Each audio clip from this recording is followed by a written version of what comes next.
Bonjour. Bonjour. Comment allez-vous? እንዴት ናችሁ? እኔ ደህና ነኝ። ይሄ ፈረንሳይኛን በአማርኛ ከኔ ጋር የምንማማርበት የዩቲዩብ ቻናሌ ነው። እንኳን ደህና መጣችሁ። ቢያንበኑ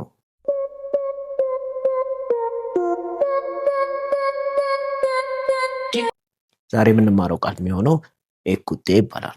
ኤኩቴ ማለት መስማት ማለት ነው። ኤኩቴን ለምሳሌ ኮንጁጌት ስናደርገው ወይ ስናራባው እንደዚህ ይመስላል። እኔ እሰማለሁ ማለት ከፈለኩኝ ጄኮት እላለሁ። አንተ ትሰማለህ ወይም አንቺ ትሰሚያለሽ ማለት ከፈለኩኝ ደግሞ ቱ ኤኮት እንላለን። እሱ ይሰማል ማለት ከፈለግን ደግሞ ኢል ኤኮት እንላለን።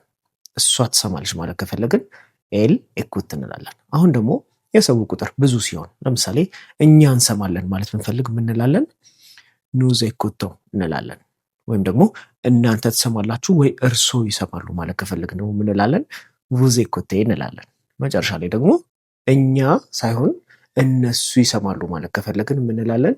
ኢልዝ ኤኮት እንላለን ወይም ደግሞ ኤልዝ ኤኮት እንላለን።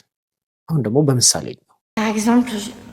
ለምሳሌ እኔ ሙዚቃ እሰማለሁ፣ ዘፈን እሰማለሁ ማለት ብፈልግ ምን ማለት እችላለሁ?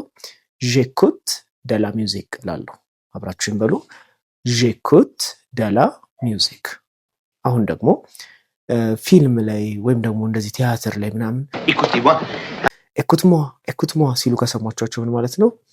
ስሙኝ፣ እኔን አዳምጠኝ እንደማለት ነው። ትንሽ ኃይለ ቃል ያለው ማለት ነው። በአክብሮት ወይም ደግሞ ስሙኝ ወይ ስማኝ፣ የቅድሙ ስማኝ ነው። የአሁኑ ስሙኝ ወይ ደግሞ አድምጡኝ ማለት ከፈለጋችሁ ምን ማለት ትችላላችሁ? ኤኩቴ ሟ። ኤኩት መጨረሻው ላይ ኤ አለች። ኤኩቴ ሟ እንላለን። ከዛ ደግሞ ለምሳሌ ታክሲ ውስጥ ገብታችሁ ወይ ራይድ ውስጥ ገብታችሁ ሬዲዮ ተከፍተው ከሆነ ሬዲዮ እያዳመጥክ ማለት ከፈለጋችሁ ምን ማለት ትችላላችሁ? ቱኤኩት ለራዲዮ ትላላችሁ። አብራችሁን በሉ። ቱኤኩት ለራዲዮ ብላችሁ ጥያቄ መጠየቅ ትችላላችሁ።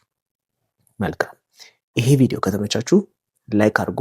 የሚቀጥለውን ቪዲዮ ደግሞ ማየት ከፈለጋችሁ ሰብስክራይብ አድርጉ። እስከሚቀጥለው ቪዲዮ እስከምንገናኝ ኦርቫር።